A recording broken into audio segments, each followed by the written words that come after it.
Bulldozer yang dipakai di situ semuanya mati mendadak. Kucing yang biasa keliaran di komplek pekerja komite pembangunan tiba-tiba mati. Namanya negara, kalau mindahin ibu kotanya udah wajar dong. Kayak Indonesia kan mau pindah juga kan ibu kotanya kan? Ya? Jadi gak sih? Tapi lu pernah denger gak?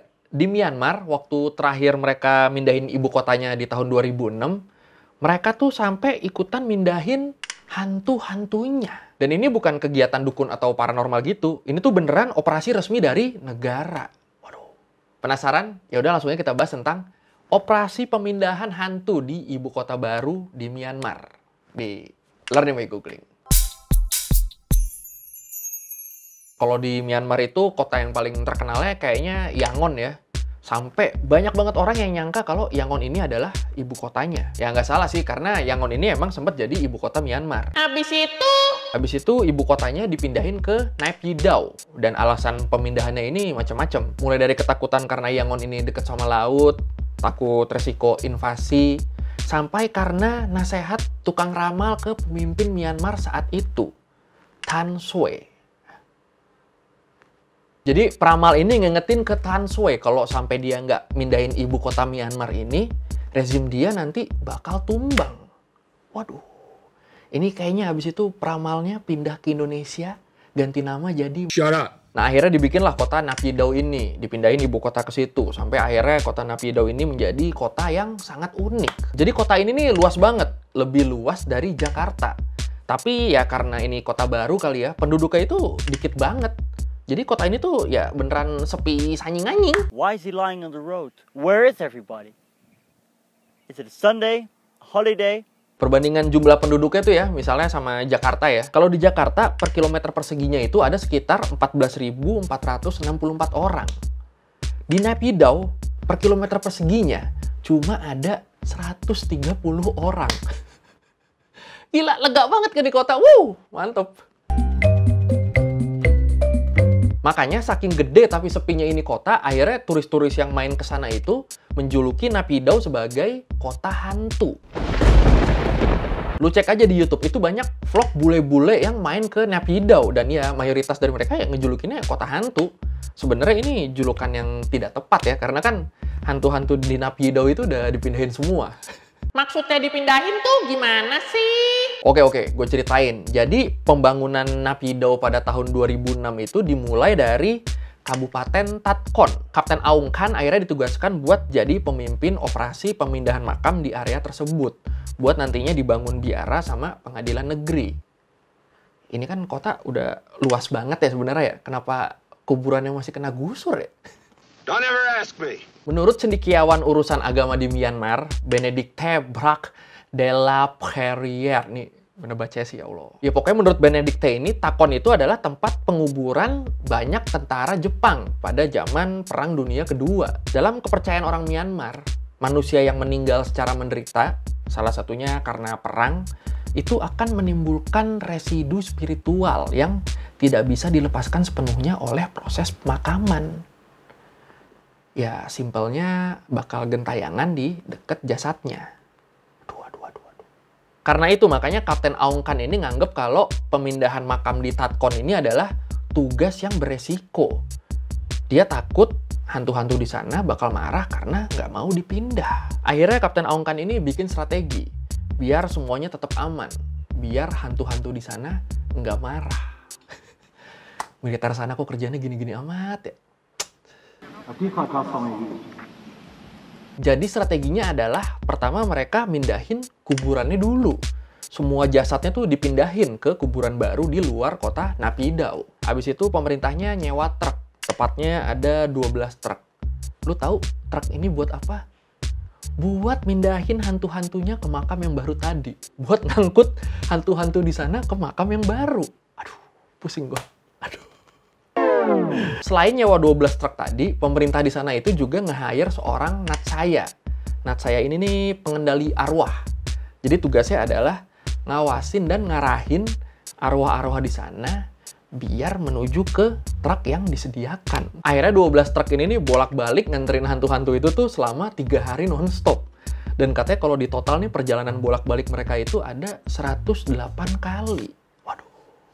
Ini kalau pakai GrabCar kaya sih ini drivernya nih. Menurut Kapten Aung Kan, dia ini nggak tahu pastinya satu truk itu bisa muat berapa arwah. Tapi di bayangan dia, satu truk itu bisa muat sekitar 100 arwah. 100 hantu. Terus katanya kalau ada orang yang bisa ngelihat hantu Myanmar nih, hantu Myanmar ini nih wujudnya mukanya garang, kupingnya besar, taringnya panjang, tinggi lebih dari 2 meter, terus lidahnya juga ngejulur gitu, keluar gitu. Nah, pas disuruh naik ke truk nih, sebagai penumpang, katanya mereka ini susah diatur. Gila ya Asia Tenggara ya. Nggak orangnya, nggak setannya. Sama-sama nggak bisa diatur. Menurut Benedicte Braque de la Perrière, cendekiawan yang tadi tuh, pas lagi riset tahun 1990-an, dia pernah denger cerita yang sama di pemindahan makam di Yangon. Waktu itu hantu-hantu yang dipindahin ini nih bikin masalah pada kendaraan. Ada truk yang tiba-tiba nggak bisa jalan, ada yang tahu-tahu jalan sendiri. Itu katanya driver-drivernya tuh sampai ketakutan.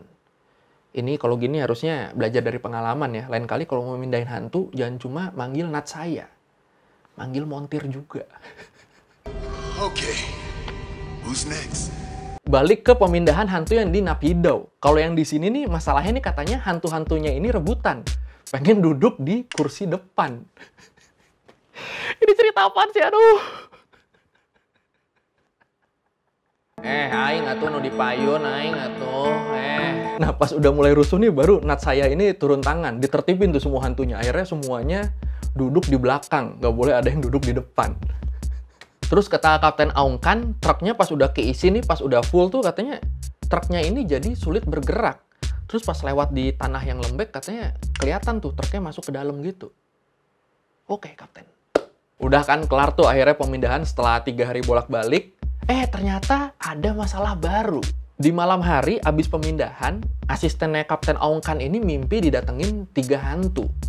Hantu ini nih ngomong, kok kami ditinggal? Diceritain lah mimpinya ini ke Kapten Aung Kan. Abis itu mereka balik ke lokasi pemakaman yang lama. Di situ mereka nemuin 3 kuburan di semak-semak. Bisa apa, anjir? Sayangnya dari 3 hantu ini ada 1 yang nolak pindah. Yang 1 ini nih malah diem di mobil asistennya Kapten Aung Kan.